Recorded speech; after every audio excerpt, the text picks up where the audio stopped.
বেগম খালেদা জিয়া।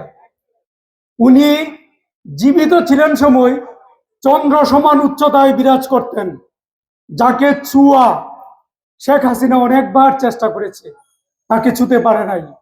আমরা সবাই জানি উনি কত উচ্চতায় বসবাস করতেন, উনি কত প্রশংসিত ছিলেন। আমি উনার প্রশংসা করে, উনার প্রশংসা মানে উনাকে ভাসিয়ে উনাকে বড় করতে পারবো না। উনি এতটাই প্রশংসিত, সারা বাংলাদেশে, সারা বিশ্বের নেতারা আজকে খালেদা জিয়ার প্রশংসায় পঞ্চমুখ। সুতরাং তার প্রশংসা আমার মতো এই ক্ষুদ্র সুহেল কি করবে?